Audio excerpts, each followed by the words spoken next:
All of you, good morning. Welcome to Chandu Biology classes. So today we are discussing about the GK and current affairs class. So ఈ రోజు మనం GK current affairs అనేటువంటిది ప్రతి ఉద్యోగ సాధనలో పట్ల అతి ముఖ్యమైనటువంటి క్రియాశీల పాత్ర పోషించేటువంటి subject GK and current affairs. So probably and each examinations 25 to 30 questions will be comes from the GK and current affairs. ఈ జీకే అండ్ కరెంట్ అఫైర్స్ అనేటువంటిది చాలా ఓషన్గా ఫీల్ అవుతూ ఉంటారు. ఏ పుస్తకాలు చదవాలి, ఎన్ని న్యూస్ పేపర్లు చదవాలి, ఎన్ని గంటలు చదవాలి అనేటువంటిది ఒక ప్రాబ్లమేటిక్గా అందరు భావిస్తూ ఉంటారు. జీకే అండ్ కరెంట్ అఫైర్స్కు మనం ఒక రోజుకు జస్ట్ 1 hour కంటే ఎక్కువ సమయం కేటాయించాల్సినటువంటి అవసరం లేదు. సో ఎందుకు అవసరం లేదనంటే మనం ఏదైనా ఒక దారిలో వెళ్ళేటప్పుడు ఏది చదవాలి, ఏది వదిలిపెట్టాలి అనేటువంటి సెన్స్ కనుక మనకుంటే ఈజీగా అచీవ్మెంట్ కాగలుగుతాం. సో ఈ జీకే కరెంట్ అఫైర్స్లో రోజు న్యూస్ పేపర్లో వచ్చేటువంటి వాటితో ఏ అంశాలను మనం ఎక్కువగా చదవాలి, ఏ వీటిని మీద ఎక్కువగా ఫోకస్ చేయాలి, అది ఫస్ట్ తెలియాలి. మన సక్సెస్ ఎక్కడ ఆధారపడి ఉంటుంది అనంటే ఏమి చదవాలి, ఏమి చదవకూడదు, ఎంత కేటాయించాలి, ఎంత ఎఫర్ట్ ఎక్కడ పెట్టాలి అనేటువంటిది ముఖ్యమైనటువంటి అంశం. సో ఈ జీకే కరెంట్ అఫైర్స్లో అతి ముఖ్యమైనటువంటి కొన్ని టాపిక్స్ని ఇప్పుడు మీకు చెప్తాను. అవి తప్పనిసరిగా ఉద్యోగ సాధనలో కరెంట్ అఫైర్స్ అనేటువంటి పార్ట్ను సెలెక్ట్ చేసుకున్నప్పుడు అవి చదవకుండా మిగిలిన వాటిని చదవడం చేయకూడదు. సో అందులో ముఖ్యమైనటువంటిది 1 by 1 చూద్దాం. Important dates. సో ముఖ్యమైనటువంటి తేదీలు, important dates. So important dates ఏంటి, మరి ఎలా చదవాలి ఇంపార్టెంట్ డేట్స్? ఏదో ఒక స్టాక్ జీకే బుక్ లోపట ఓ 2-3 పేజీలు అనేటువంటివి చాలా ఉంటాయి, నేషనల్, ఇంటర్నేషనల్, ఇవన్నీ చదవాలా? అవి వస్తాయా? ఇంకేమైనా వస్తాయా? కోర్స్ ఇప్పుడు ఉన్నటువంటి మారుతున్నటువంటి ట్రెండ్ ప్రకారం కరెంట్ అఫైర్స్లో కొన్ని కొత్తదైనటువంటి డేట్స్ వస్తున్నాయి. సో ఉదాహరణకు చూద్దాం. September 23. So you observe this. September 23, recently the central government has been announced as a National Ayurvedic Day. So from still this academic year we can celebrate every year on September 23rd as a National Ayurvedic Day. So this is the very special, it is a very important date. So this date cannot be observed in the another GK books, stock GK book. So you add the recently. So that is a new date is what is that? September 23rd. So what is that? The speciality is what is that? So National Ayurveda Day. And next recently you are observing. So May 16th you are observing. So it is a previous date but very important. So May 16th. May 16వ తేదీని so మనం ఏ దినోత్సవంగా జరుపుతున్నామంటే national dengue. So dengue fever అనేటువంటిది మీరు చూస్తూనే ఉన్నారు. డెంగ్యూ ఫీవర్ వస్తే ప్లేట్లెట్స్ పడిపోవడం, చాలా సీరియస్ అయినటువంటి కండిషన్స్ మనం చూస్తూ ఉంటాం. సో డెంగ్యూ వ్యాధి అనేటువంటిది ఎలా వస్తుంది, ఇది బయోసైన్స్ వాళ్ళకు మీకు అవగాహన ఉండే ఉంటుంది. ఎడిస్ ఈజిప్ట్ అనేటువంటిది, ఇప్పుడు ఉదాహరణకు మలేరియా అని చదివారు అనుకోండి, క్యూలెక్స్ దోమ అనేటువంటిది ఎలా అయితే గుర్తుపెట్టుకుంటారో దాని వెక్టార్స్, ఆ వెక్టార్స్ని గుర్తుపెట్టుకోవాలి. ఎడిస్ ఈజిప్ట్ అనేటువంటి దాని ద్వారా వస్తుంది. ఇటీవల కాలంలో బంగ్లాదేశ్లో సో విపరీతమైనటువంటి డెంగ్యూ వ్యాధి సంభవించి ఎమర్జెన్సీని విధించేటువంటి పరిస్థితి కూడా వచ్చేసింది. సో ఇక్కడ మే 16th అనగానే మీరు ఏం గుర్తుపెట్టుకోవాలి, నేషనల్ డెంగ్యూ డే అనేటువంటిది గుర్తుపెట్టుకోవాలి. సో ట్రకేడా అనేటువంటి ఒక కంపెనీ, సో జపాన్కు చెందినటువంటి వెరీ ఇంపార్టెంట్, జపాన్కు చెందినటువంటి ట్రకేడా, ఇది గుర్తుపెట్టుకోవాలి. ట్రకేడా అనేటువంటి ఒక కంపెనీ క్యూడెంగా అనేటువంటి, ఏం పేరు దాని పేరు,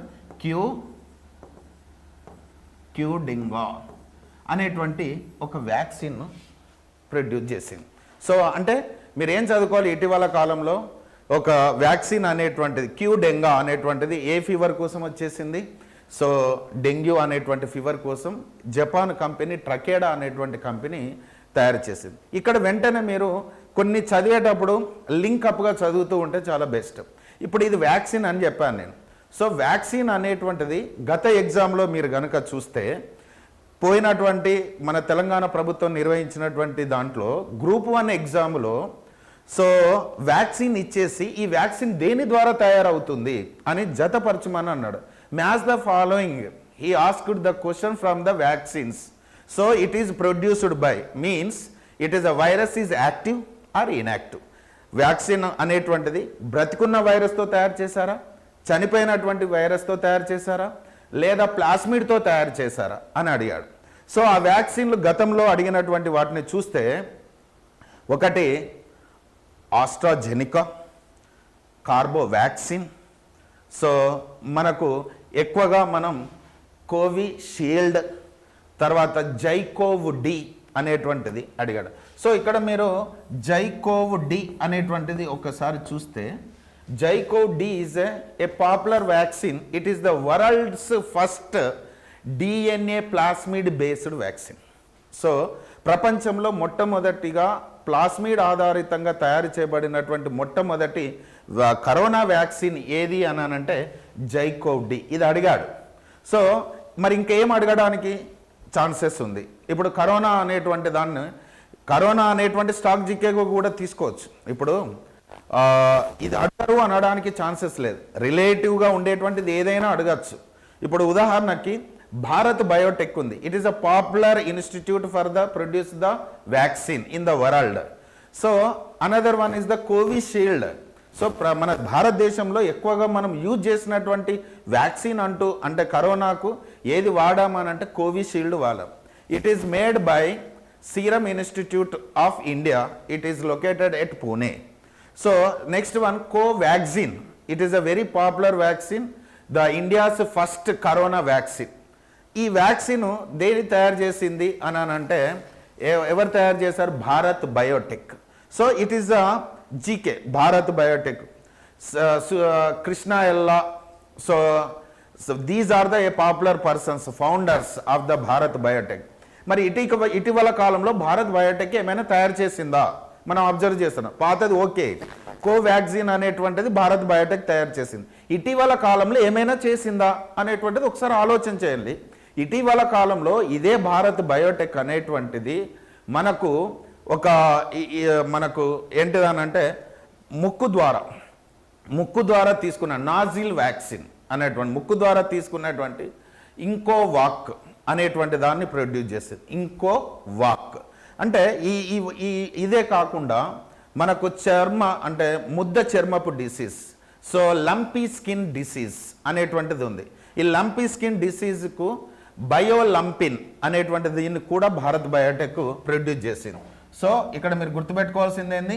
బయోలంపిన్ అంటే ఇటీవల కాలంలో తయారవుతున్నటువంటి నూతనమైనటువంటి వ్యాక్సిన్లను కూడా మనం అబ్జర్వ్ చేయాల్సి ఉంటుంది. దాని పేరు ఏమని చెప్తున్నాం మనం? బయోలంపిన్. అంటే ఇక్కడ వ్యాక్సిన్ అని చెప్పాను కనుక వ్యాక్సిన్ డే గురించి కూడా నీకు ఓ మైండ్ సెట్లో ఉండాలి.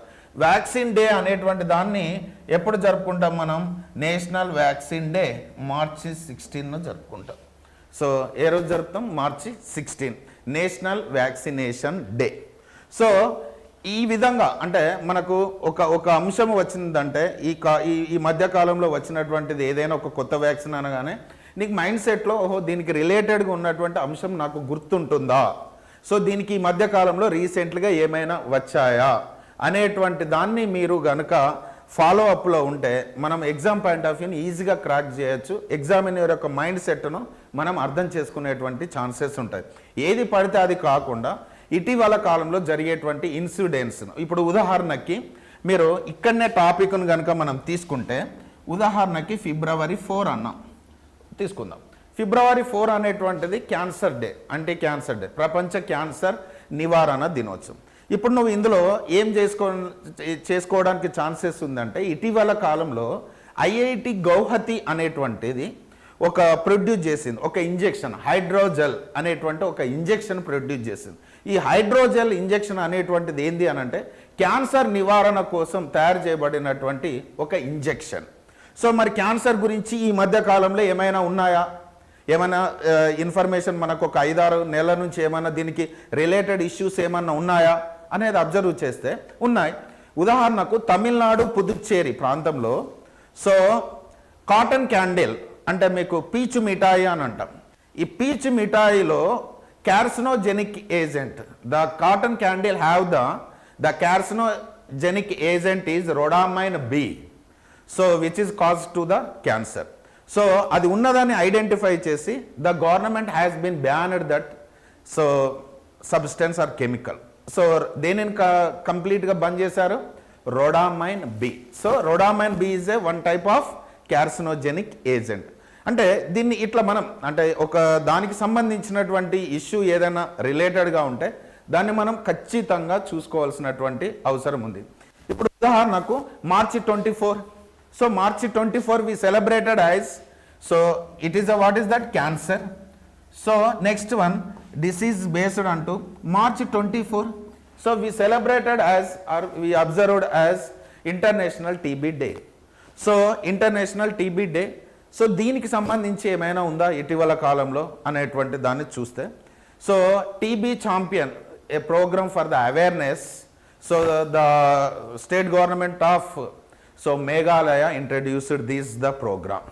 సో టీబీ ఛాంపియన్ అనేటువంటి ఒక అవేర్నెస్ ప్రోగ్రామ్ని ఇటీవల కాలంలో ఏర్పాటు చేసింది. ఇక్కడనే ఇట్లనే తీసుకుంటూ పోయి ఈ వ్యాధులనే తీసుకుందాం అని అనుకుంటే, ఉదాహరణకి ఇప్పుడు మనం అనుకున్నట్టుగా April 25th so malaria day. So malaria day, malaria నివారణ దినోత్సవంగా జరుపుకుంటున్నాం. మలేరియా అన్నప్పుడు మరి మలేరియా అనేటువంటిది ఏదైనా ఉందా అనేటువంటిది ఒకసారి చూద్దాం. సో మనకు మలేరియా ఫ్రీ కంట్రీ అనేటువంటిది ఏర్పడడం కోసం we have to the one aim to achieve the goal of malaria free country up to the 2030. That is the hour goal. 2030 నాటికి భారతదేశం అనేటువంటిది మలేరియా రహిత దేశంగా ఏర్పడాలి. So when we are the observed as a malaria free country means up to 2 years any case is not find out in that country. That's time the WHO is recognized as malaria free country. ఏదైనా ఒక దేశం అనేటువంటిది 2 సంవత్సరాల వరకు ఒక్క case కూడా నమోదు కాకపోతే అప్పుడు దానిని ఆ వ్యాధి రహిత దేశంగా అనౌన్స్ చేస్తుంది WHO. ఇట్లా మన భారతదేశంలో 2014లో so 2014 onwards the WHO announced as the India as a so polio free country. So first మనం 2014లో ఏ కంట్రీగా ప్రకటించను? Polio free country. మరి పోలియో దినోత్సవాన్ని ఎప్పుడు జరుపుతారు అంటే October 24. We celebrated the polio day on the October 24. అంటే పోలియో రహిత దేశంగా మన WHOని ఎప్పుడు ప్రకటించింది అంటే 2014లో. తర్వాత వచ్చేసి మరి ఈ 2025లో మలేరియా అనేటువంటి దాన్ని కంప్లీట్గా సో 2 సంవత్సరాల నుంచి ఒక్క కేసు కూడా లేకుండా పూర్తి స్థాయిలో సక్సెస్ఫుల్గా కంప్లీట్ అయినటువంటిది ఏదైనా కంట్రీ ఉందా అనేటువంటి చూసినప్పుడు Georgia. So very very important. 2025లో మలేరియా ఫ్రీ కంట్రీగా అనౌన్స్ చేయబడినటువంటిది. So the WHO is announced the Georgia as a malaria free country in the 2025. So that is the very very important. Okay, తర్వాత ఇక్కడనే ఒక point గుర్తుపెట్టుకోవాలి. ఇటీవల కాలంలో India తనకు తానుగా ఫస్ట్ సెల్ఫ్గా అనౌన్స్ చేసుకుంటాయి. తర్వాత వచ్చేసి రికమెండేషన్ WHOకు పంపిస్తాయి. అప్పుడు అవి ఏం చేస్తాయి? మలేరియానో ఏ వ్యాధి రహిత దేశాలుగా ప్రకటిస్తాయి. So recently the India is declared as our country is a so కాలా అజార్ ఫ్రీ కంట్రీ. సో కాలా అజార్ రహిత దేశంగా ప్రకటించుకుంది. ఏది? ఇండియా తనకు తానుగా ప్రకటించుకుంది కాలా అజార్ రహితదని. కానీ WHO ఇంకా ప్రకటించలేదు. WHO ప్రకటించింది మనల్ని మాత్రం దేనితోని? కేవలం పోలియో రహిత దేశంగా. సో కాలా అజార్ అనేటువంటిది మీకు బయోసైన్స్ వాళ్ళకు కానీ తెలిసే ఉంటుంది. సో ఇప్పుడు ఇండియా ఏ free country? Kala azar free country. Okay, so ఇప్పుడు మనం ఇక్కడ బాగా అబ్జర్వ్ చేయాల్సింది ఏంటంటే ఇటీవల వస్తున్నటువంటి వ్యాక్సిన్స్ యొక్క ఇంపార్టెంట్. ఏ డేట్ను ఏ రకంగా జరుపుతున్నారు, ఏమైనా కొత్త డేట్లు వచ్చాయా, సో వాటికి రిలేటెడ్ డేట్స్ ఏమైనా ఉన్నాయా అనేటువంటిది మీరు ఆ కోణంలో చదవగలిగితే ఆటోమేటిక్గా ఈ వ్యాక్సిన్ అనేటువంటిది కొత్త ఫీవర్స్ ఈ మధ్యకాలంలో ప్రపంచం ఎదుర్కొంటున్నటువంటి సమస్యలు ఏవైనా మనం ఈజీగా క్యాచ్ చేయొచ్చు. సో ఈ తక్కువ టైంలో మీకు నేను చెప్పగలిగింది ఏంటంటే మీకు కొత్త డేట్ గుర్తుండింది. ఒకటేమో September 23 అనేటువంటిది దేనిగా జరుపుతున్నాం? National ayurvedic day. తర్వాత మే 16th అనేటువంటి దేనిగా అనుకున్నారు మీరు? డెంగ్యూ అనుకున్నాం. డెంగ్యూకు వస్తున్నటువంటి వ్యాక్సిన్ పేరు ఏందనుకున్నాం? క్యూడెంగా అనేటువంటిది. ఇది ఏ కంపెనీ ప్రొడ్యూస్ చేసింది అంటే జపాన్ అనేటువంటి కంపెనీ. సో ప్రపంచంలోనే కరోనాకు సంబంధించిన ప్లాస్మిడ్ బేస్డ్ వ్యాక్సిన్ ఏదైనా ఉంది అని అంటే జైకోవ్-డి. దీన్ని జైకోవ్-డి ఏమో క్యాండేలా అనే సంస్థ తయారు చేసింది. మనం ఎక్కువగా పాపులరైజ్డ్ అయినటువంటి కోవాక్సిన్ అనేటువంటిదేమో భారత్ బయోటెక్. ఇన్కోవాక్ ముక్కు ద్వారా నాజిల్ ద్వారా ఇచ్చేటువంటి వ్యాక్సిన్ బయోటెక్కే తయారు చేసింది. ఇటీవల కాలంలో భారత్ బయోటెక్కే అనేటువంటిదే ఇటీవల కాలంలో చర్మపు ముద్ద వ్యాధి అంటే లంపీ స్కిన్ డిసీజ్కు కూడా కొత్త వ్యాక్సిన్ను తయారు చేసింది. తయారు చేసినటువంటి దాని పేరు బయోలంపిన్ అనేటువంటిది మనం ఈ విధంగా చదువుకున్నాం. సరే, మరి ఇంకా ఎట్లాంటి వాటిని చదవాలి? సో ఇప్పుడు ఉదాహరణకి మనం మన దగ్గరికి చీఫ్ గెస్ట్లు వస్తుంటారు, మనం ఇంకొక దగ్గరికి చీఫ్ గెస్ట్లుగా వెళ్తూ ఉంటాం.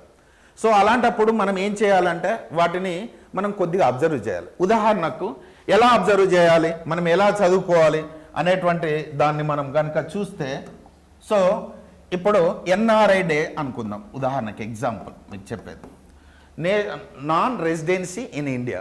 సో మనం దీన్ని ఏ రోజున సెలబ్రేట్ చేస్తాం అని అంటే జనవరి 9th రోజు సెలబ్రేట్ చేస్తాం. Okay, clear. సో ఎందుకు సెలబ్రేట్ చేస్తున్నాం అని అంటే the Gandhi is come back to India from south Africa in the year of 1915 on January 9th. So from the 2003 year the government has been declared the NRI day. Which day? January 9th since 2003. So అంటే 1915లో గాంధీ తిరిగి వచ్చినటువంటి జనవరి 9ని 2003 నుంచి మనం NRI డేగా జరుపుకుంటున్నాం. Okay, ఈ NRI డేలు అనేటువంటివి chief గెస్ట్లను పిలుస్తూ ఉంటాం. సో ఈసారి ఎన్ఆర్ఐ డే అనేటువంటిది ఎక్కడ సెలబ్రేట్ చేస్తాం మనం అనేటువంటి ఎన్ఆర్ఐ డేను సెలబ్రేట్ చేసింది ఈసారి భువనేశ్వర్లో. సో ఒడిస్సా ఎక్కడ చేసాం? భువనేశ్వర్.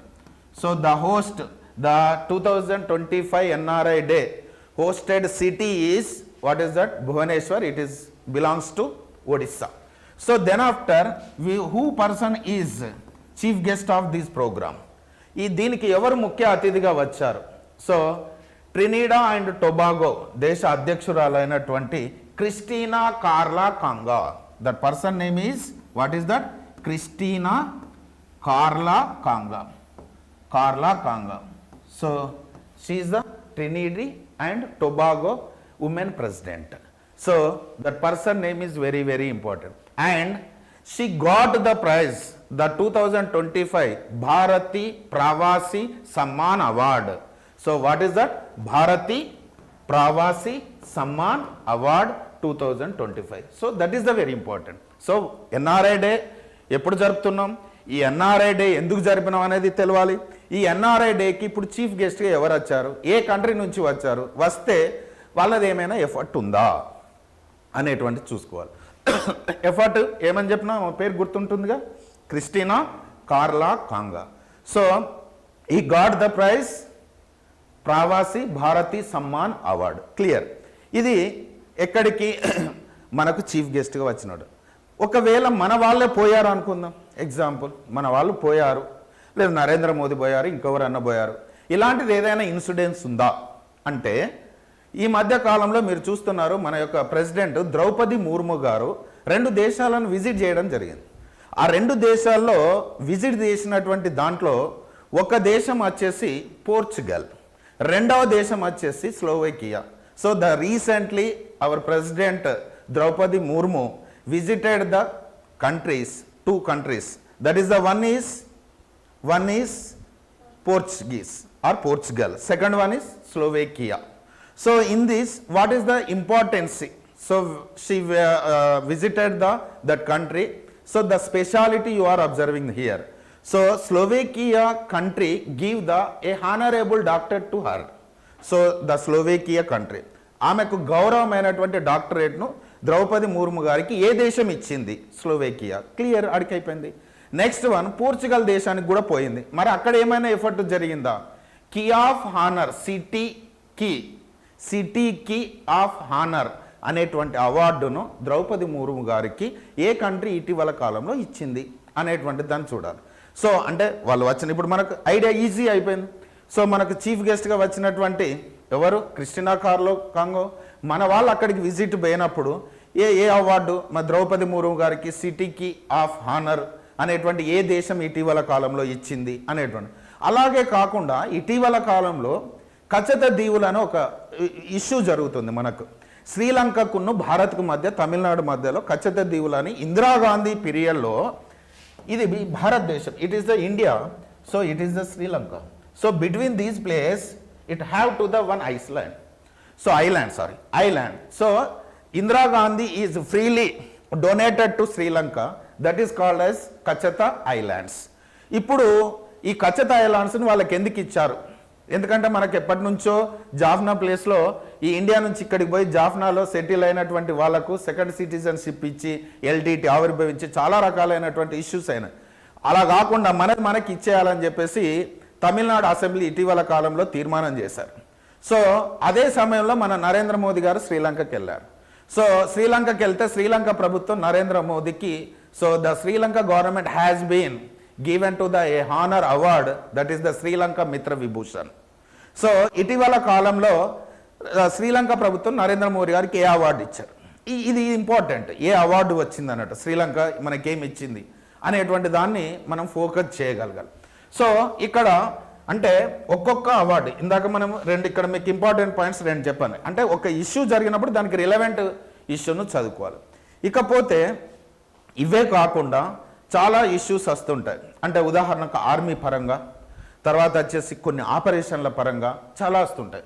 సో డేట్స్ని అయితే ఇలా చదవాలి. అంటే ఆ డేట్స్కు దానికి రిలేటెడ్ ఉన్నటువంటి సబ్జెక్ట్ ఏదైనా ఉందా, ఇలా మన క్లాస్లో ఒక్కొక్క డేట్ను స్పెషల్గా తీసుకుంటూ ఆ డేట్కు రిలేటెడ్ సంబంధించినటువంటి ప్రతి పాయింట్ను అక్కడనే ఈజీగా చెప్పేస్తాం. ఇక వేరే వెతకాల్సినటువంటి అవసరం మనకు ఉండదు.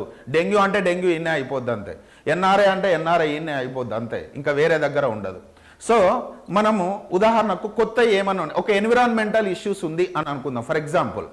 సో ఎన్విరాన్మెంటల్ పర్యావరణ అంశాన్ని తీసుకున్నాం, ఏదైనా కొత్త డేట్ ఉందా అనేటువంటిది మనం ఒకసారి అబ్జర్వ్ చేస్తే కొత్త డేట్లు అనేటువంటివే కాకుండా ఇటీవల కాలంలో మీకు తెలియనటువంటి కొన్ని ఉంటాయి. సో ఉదాహరణకి మనకు ఇటీవల కాలంలో చాలా ఫోకస్డ్గా అవుతున్నటువంటి వాటిలలో పులులు, చీతా ఇవి మనకు జరుగుతున్నాయి. So tiger day, so July 29 we celebrated. August 10 అనేటువంటిది మనకు లయన్స్ డే. ఏంటిది? Lions day. సో ఇటీవల కాలంలో లయన్స్ యొక్క సెన్సెక్స్ అనేటువంటిది స్టార్ట్ చేయడం జరిగింది. అదేవిధంగా Asian elephant conservative day we celebrated the August 12. So August 12 we celebrated as international elephant day. So మరి ఎలిఫెంట్ గురించి ఏమన్నా ఉందా? ఈ ఇయర్ మొత్తం చూసుకోవాలి. ఎలిఫెంట్ గురించి చాలానే ఉంది. Elephant the popular park is called as Gir National Park. It is located in Gujarat. So probably recently the Sensex is released to 27,000 probably in India have the elephant. So అంటే వీటి యొక్క సెన్సెక్స్ ఇటీవల కాలంలో 8791 చిల్లర August 10లో Asian lion యొక్క సెన్సెక్స్, ఇటీవల కాలంలో 6,000 కంటే పైన ఉన్నటువంటి డాల్ఫిన్ సెన్సెక్స్ బయటకు వచ్చేసింది. అదేవిధంగా బర్డ్స్ యొక్క సెన్సెక్షన్ బయటకు వచ్చింది. హైయెస్ట్ బర్డ్స్ ఉన్నటువంటి స్పీసీస్గా వెస్ట్ బెంగాల్ అనేటువంటిది రికార్డుకి ఎక్కింది. టైగర్స్ అనేటువంటివి మధ్యప్రదేశ్లో అధికంగా ఉంటాయి. The tiger state of India అనేటువంటిది మధ్యప్రదేశ్ అని చెప్తాం. మధ్యప్రదేశ్లోనే the white tiger breeding centre ఉంది.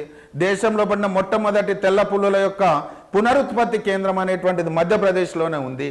అదే కాకుండా ఇప్పుడు ఏమున్నాయి మనకి ఇప్పుడు చూసుకుంటే పర్యావరణంలో ఎనిమల్స్ని గురించి తీసుకుంటే, వైల్డ్ లైఫ్ని గురించి తీసుకుంటే ఇప్పుడు టైగర్ ఉంది, ఎక్కువ మధ్యప్రదేశ్ అని చెప్పాం. తర్వాత వచ్చేసి చిరుతలు ఉన్నాయి, చిరుతలు కూడా మధ్యప్రదేశ్లోనే ఎక్కువ ఉన్నాయి. తర్వాత వచ్చేసి స్నో చిరుతలు ఉన్నాయి, అంటే మంచు చిరుతలు ఉన్నాయి. మంచు చిరుతలు అత్యధికంగా కలిగినటువంటి ప్రాంతం వచ్చేసి లడక్ ఉంది. లడక్ రీసెంట్లీగా తన అఫీషియల్ ఎనిమల్గా సో స్నో లియోపార్డ్ను ప్రకటించుకుంది లడక్. సో లడక్ ఉన్నటువంటి ఎస్పెషల్ పాయింట్ ఏంటి ఇక్కడ మీరు ఏం గుర్తుపెట్టుకోవాలి, అత్యధికమైనటువంటి స్నో లియోపార్డ్ ఉన్నది. అదేవిధంగా లడక్ ఇంకొకటి ఇనిషియేటివ్ తీసుకుంది ఏమని అని అంటే first official animal to the Ladakh. Next మరి వీటిని కన్జర్వేటివ్ చేసేటువంటి ఏమైనా ఉన్నాయా అన్నప్పుడు కన్జర్వేటివ్ ఉన్నాయి. So the India's only one the snow leopard conservative centre is Uttarakhand. ఉత్తరాఖండ్లోనే ఉంది. Uttarakhand is generally we know. So what is that, so మనకు common citizenship implemented first state in India, ఉమ్మడి పౌర స్మృతిని అమలు చేస్తున్నటువంటి మొట్టమొదటి రాష్ట్రం అదే. అదేవిధంగా ఉత్తరాఖండ్ అనగానే ద వ్యాలీ ఆఫ్ ఫ్లవర్స్ అనే నిక్ నేమ్ ఉంది, the God of living places అని కూడా ఉత్తరాఖండ్కు పేర్లు ఉన్నాయి. ఇట్లా అంటే ఒకదాన్ని తీసుకున్నప్పుడు మనం అదొకటి.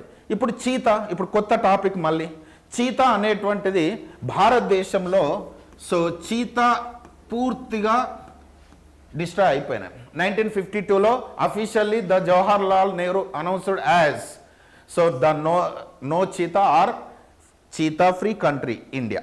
ఓకే, అప్పటి తర్వాత నరేంద్ర మోదీ 2022 నుంచి so again reintroduced the cheetah programme. ఈ conducted the reintroduced the cheetah programme. It is now still we continued the completed the 2 programs and then we have to the only 1 program, Cheetah 1 program, Cheetah 2 program, Cheetah 3 program. So in a Cheetah project 1, so in a 2022, so from the Namibia we so import the so how many cheetahs, 8 cheetahs, 8 చీతాలను తీసుకొచ్చాం మనం ఎక్కడి నుంచి, Namibia. So 8 cheetahs. Okay, this is the first cheetah project. And then after second cheetah 2023 February month the project is so South Africa. So Dakshina Africa nunchi we can import the 12. So complete how many are there, 20. ఈ 20 తర్వాత so we are conservating the exactly places the Madhya Pradesh Gwalior Kuno National Park. So what is the popular, the input the tigers is conservated in the place of Kuno National Park. So but unfortunately they are not the existed in that place, that grassland, the grass island is not a suitable environment for that. So that's time the number of cheetahs are died. So ఎందుకు ఈ చీతాలు అనేటువంటి చచ్చిపోతున్నాయి అనేటువంటిది ఒక committee కూడా వేయడం జరిగింది. తర్వాత వచ్చేసి ఇందులో ఉన్నటువంటి వాటికి క్యూబ్స్, సో చాలా రకాలైనటువంటి పిల్లలు కూడా పుట్టాయి. అన్ని పిల్లలు పుట్టిన తర్వాత recently Nirva, so recently Nirva, so the Nirva cheetah అది డెలివర్ అయ్యి సో ఒక 5 క్యూబ్స్ను జన్మించింది, 5 క్యూబ్స్కి ఇచ్చింది. మొత్తాన్ని కలిపి still in a Kuno national park we have the cheetahs complete. So 13 and 13 is the mother tigers. So these small tigers and the recently cubes, 5 cubes. Nirva cube, how many are there? 5. So how many are there? 31. So present the Kuno National Park have the how many cheetahs? 31 cheetahs are there. So according to the committee, so next third program is, the third program is Cheetah third program. So this is the agreement between the India and the Botswana. So now which country? Botswana. So first one what is that? Namibia. Second one what is that? South Africa. And third one is what is that? Botswana. So the agreement is we input the 8 cheetahs in the 2 phases. So one phase we can input the 4 and second phase 4. So this agreement will be continued from the July. So now after that when we are input these cheetahs in a first phase 4, then after we can transport these cheetahs to from Kuno National Park to Banni grassland. It is located the Gujarat at Rani of Kutch. So that is the very suitable condition for the existing of the cheetahs. So that's why we are next conservative center is what is that? Banni grassland. It is located Rana of Kutch. It is the Gujarat. So that is the very important. Okay. So This is the cheetah program. Cheetah program is very, very important. And next one, another one is the very, very important. What is that? So Nilagiri Dar అనేటువంటిది ఒక, it is called as, it is very popular word, that is the mountain goat. So the mountain goat is the official animal of Tamil Nadu. So recently the Tamil Nadu government has been introduced a budget with the 25,000. So they are give to the more money for the spending and conservating the two areas, that is the Ermikulam reserve, especially for the conservating the Nilagiri Dhar. So Nilagiri Dhar. So that is the very important.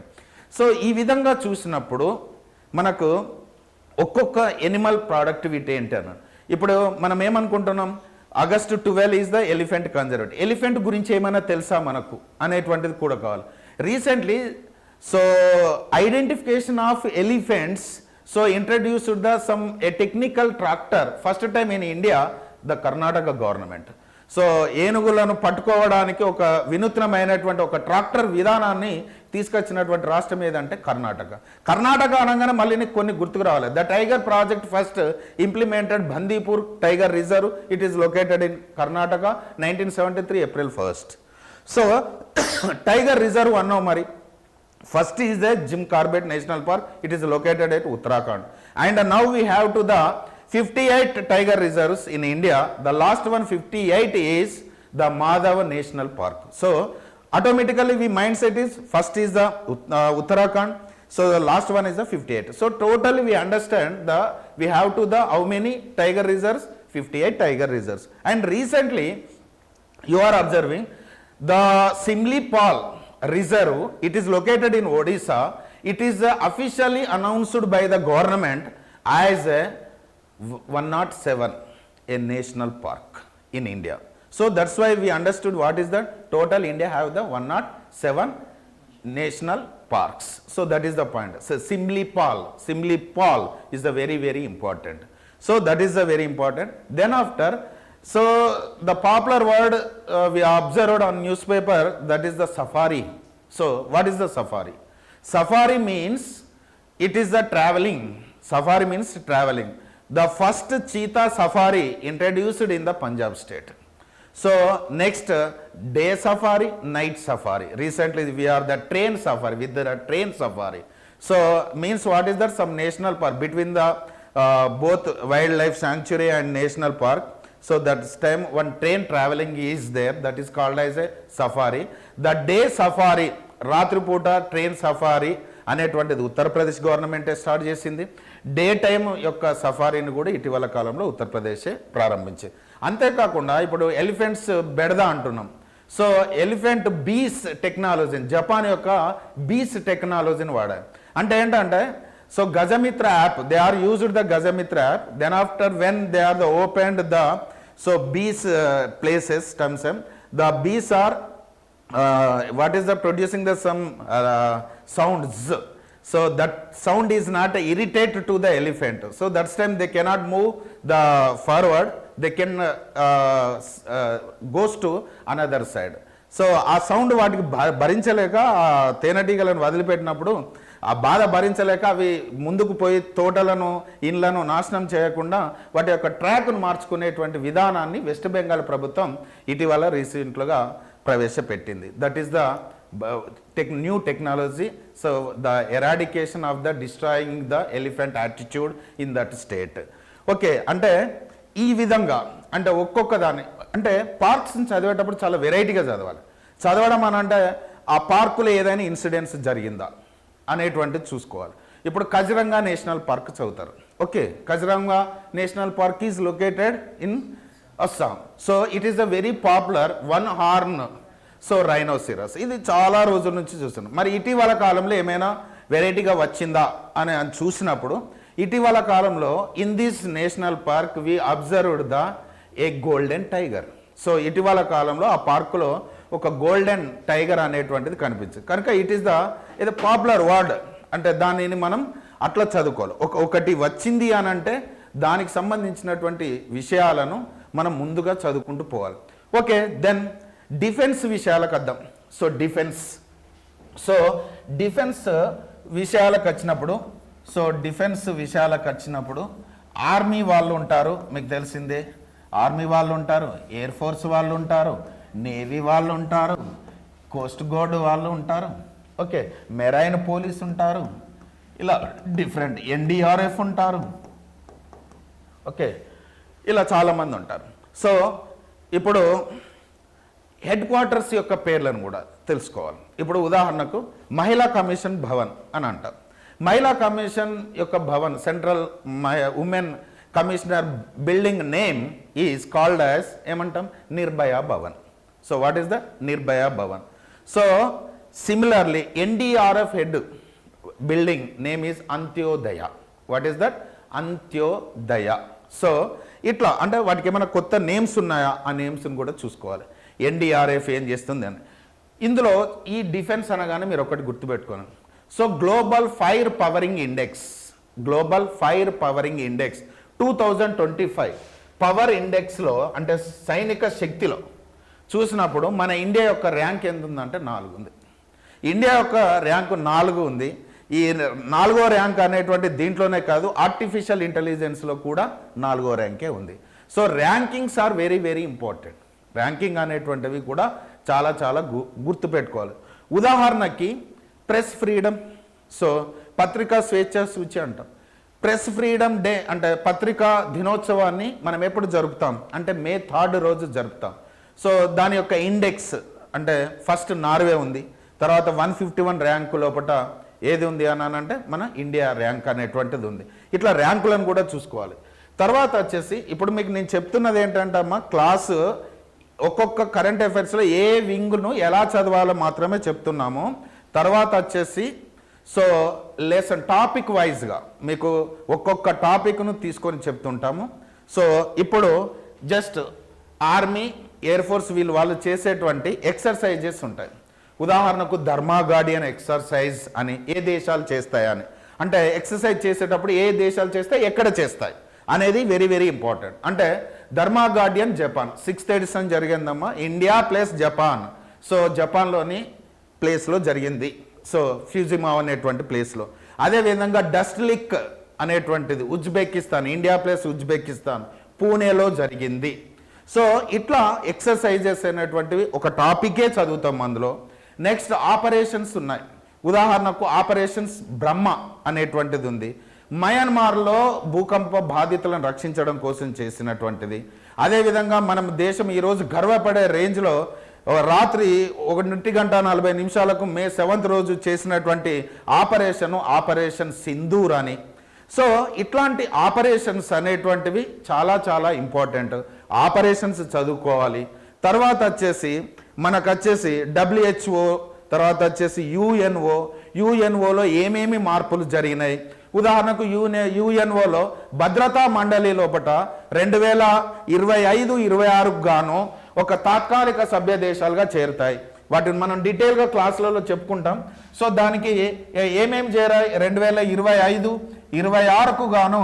So the academic year 2025-26 the security కౌన్సిల్లో membership పొందినటువంటివి ఏంటి అని చూసినప్పుడు ఏమేమి కనిపిస్తున్నాయి. So first one Somalia and Pakistan and Panama and the Denmark and grace. So these 5 countries are joined as a non-membership in the where UNO Security Council. భద్రతా మండలిలో ఈ సంవత్సరానికి చేరినటువంటి 5 తాత్కాలిక దేశాలు ఏవి అంటే ఇవి గుర్తుపెట్టుకోవాలి. అదేవిధంగా ఇప్పటికీ భారతదేశం భద్రతా మండలిలో 8 సార్లు తాత్కాలిక సభ్య దేశంగా మారింది. ఇందులోనే ఒక వింగ్ చెప్తాం. ఆ వింగ్ ఏంటి అని అంటే ఉదాహరణకు యుఎన్ఓ ఉంది. యుఎన్ఓలో అంతర్జాతీయ న్యాయస్థానం ఒకటి ఉంది, the international criminal court of justice. దీంట్లో ఇజ్రాయెల్ చేస్తున్నటువంటి గాజా మీద యుద్ధానికి, ఉక్రెయిన్ మీద రష్యా చేస్తున్నటువంటి దానికి మీరు ఏం యాక్షన్ తీసుకుంటులేరు, పేరుకే ఉన్నారని చెప్పేసి it is cancelled their membership. That country name is Hungary. So ఇటీవల కాలంలో అంతర్జాతీయ న్యాయస్థానం నుంచి బయటికి వైదొలిగినటువంటి దేశం ఏది అని అంటే హంగేరీ అనేటువంటిది మీరు గుర్తుపెట్టుకోవాలి. అదేవిధంగా ఇటీవల కాలంలో యునెస్కో నుంచి బయటకు ఒక కంట్రీ వచ్చేసింది. ఏ కంట్రీ ఎందుకు తన యొక్క మెంబర్షిప్ను బయటికి తీసుకొచ్చింది అని అంటే పపువా న్యూగినియా. ఏం పేరు దాని పేరు? Papua New Guinea. పపువా న్యూగినియా ఈ మధ్య ఏమైనా రికార్డు ఉందా అని చూసినప్పుడు ఈ ఇటీవల కాలంలో డబ్ల్యూహెచ్ఓనే పోలియో రహిత దేశంగా ప్రకటించింది. The polio free country announced by the WHO recently. So ఇట్లా ఒక టాపిక్ను మనం ముట్టుకున్నాము అంటే దానికి సంబంధించినటువంటి సర్వమైనటువంటి అంశాలను సో అన్నిటిని ఒకే దగ్గర మీకు క్లాస్లో చెప్పబడతాయి. సో మీకు టాపిక్ ఇది అంటే ఒక కరెంట్ అఫైర్స్ చాలా డెడ్ ఈజీ.